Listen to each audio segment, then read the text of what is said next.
Fala pessoal, sejam bem-vindos a mais uma aula para o melhor curso da certificação CEA. Eu sou o Prof. Renan Duarte e só lembrando vocês, quem quiser ter acesso ao curso completo, com as apostilas em PDF, todos os slides utilizados em aula, mais de 1.100 questões comentadas em vídeo, materiais de resumo direcionados para a revisão e um banco com questões que caem na prova da CEA, cliquem aqui no primeiro link na descrição ou nos comentários fixados para que vocês conheçam o curso completo. No mais, peço para vocês deixarem o like, se inscreverem aqui no canal e desejo a vocês uma excelente aula. Pessoal, vamos falar aqui um pouco sobre o retorno esperado de uma carteira de investimento, quando a gente tem 2 ou mais ativos. Como é que a gente calcula qual que é o retorno esperado dessa carteira, tá? Então, o primeiro ponto é que o retorno esperado é uma média ponderada dos retornos esperados dos ativos individuais que compõem a carteira. Tá? Essa ponderação é baseada na proporção de quanto que eu investi em cada ativo. E a fórmula para o retorno esperado de uma carteira composta por 2 ativos é dada por... Então, eu estou aqui, tá? Eu tenho um valor disponível para investir e eu vou investir aqui, por exemplo, no CDB e vou investir aqui em debêntures, tá? A minha carteira de investimento, ela vai ter só o CDB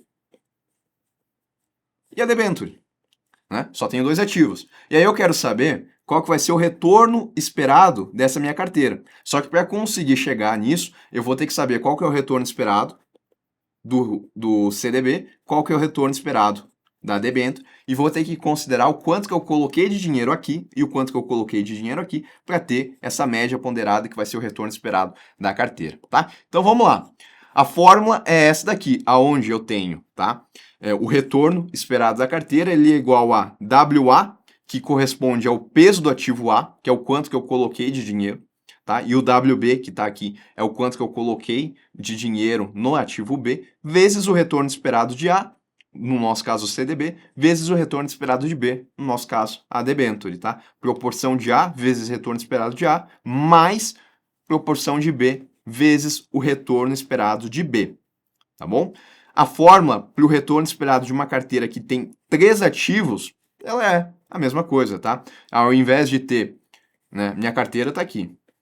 Ao invés de ter dinheiro em CDB e debenture, eu decidi colocar aqui em título público também, tá? Então eu tenho 3 ativos, e aí eu vou ter que calcular, a proporção de A vezes o retorno esperado de A. A proporção que eu coloquei em B vezes o retorno esperado de B, mais a proporção de C vezes o retorno esperado de C.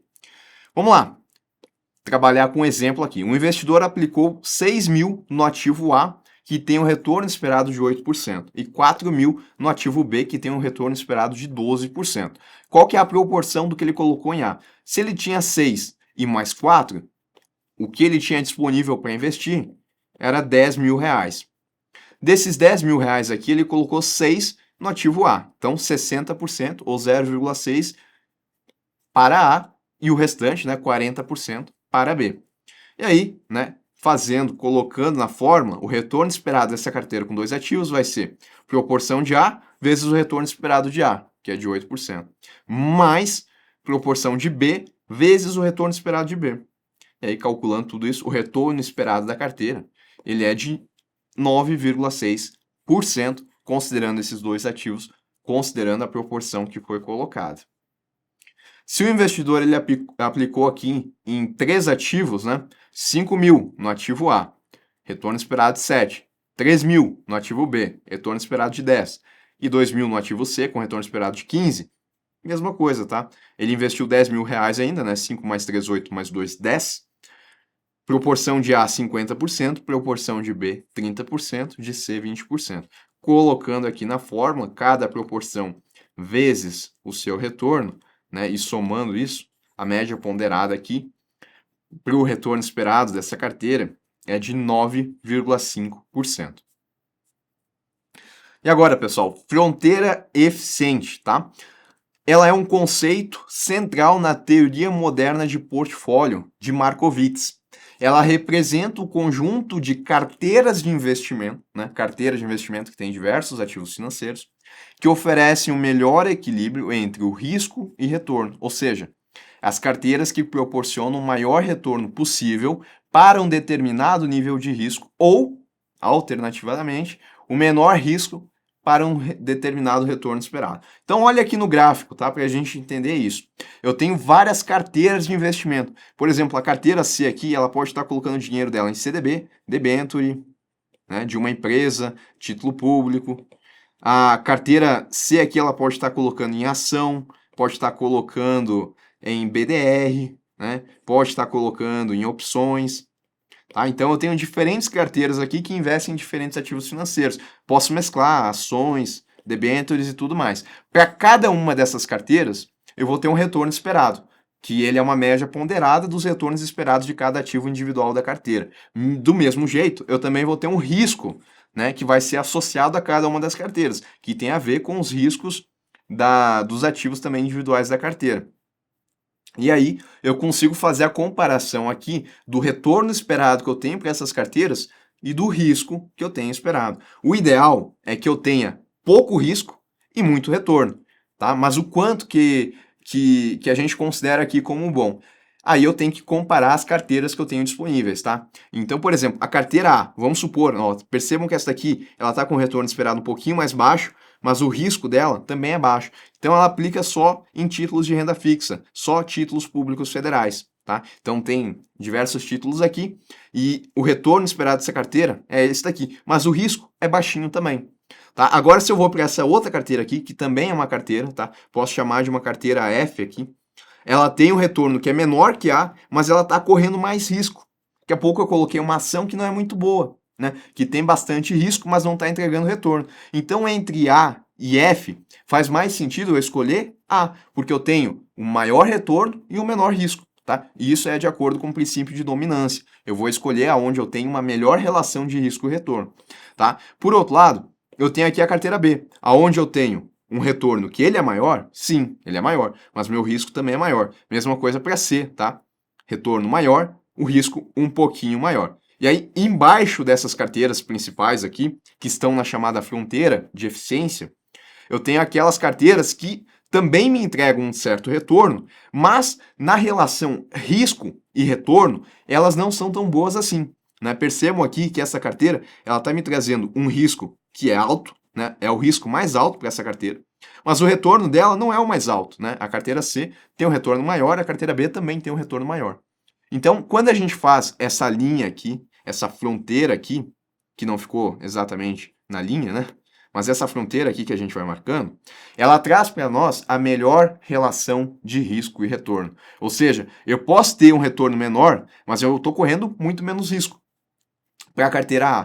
Para a carteira B, eu posso ter um retorno mediano, mas eu estou correndo um risco mediano aqui. Então, está sendo compensado o risco que eu estou correndo pelo retorno que eu estou conseguindo. Agora, carteiras que estão abaixo dessa fronteira aqui, elas não estão compensando o risco que eu estou assumindo. Tá? Elas não estão me trazendo um retorno desejado. Tá? Então, as carteiras que estão na fronteira eficiente são aquelas que trazem a melhor relação de retorno, risco-retorno possível. E aí a gente chama elas de portfólios ótimos, enquanto as que estão aqui abaixo de portfólios subótimos, tá? Então, graficamente, as carteiras situadas aqui na fronteira são consideradas ótimas, pois maximizam o retorno esperado para um dado nível de risco ou minimizam o risco para um dado retorno esperado. Isso significa que nenhum outro portfólio, nenhuma outra carteira oferece um retorno maior para o mesmo nível de risco. Eu não tenho nenhum retorno maior para a ação A que me traga esse mesmo risco que está trazendo. Do mesmo jeito, eu não tenho nenhuma ação aqui que me traga um retorno maior do que B que tenha essa mesma quantidade aqui de risco.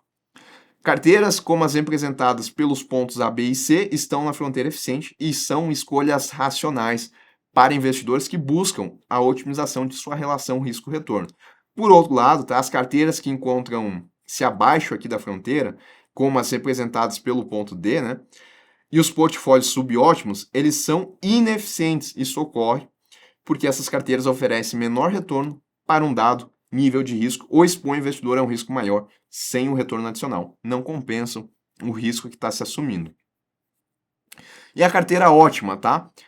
ela depende das preferências individuais de cada investidor. Eu vou escolher aqui a carteira A, B ou C, porque as três estão na chamada fronteira eficiente. Qual que vai ser a carteira ótima para aquele... as três são pontos ótimos aqui, mas qual que vai ser a carteira que o investidor vai escolher, né? Qual que vai ser a escolha da carteira ótima?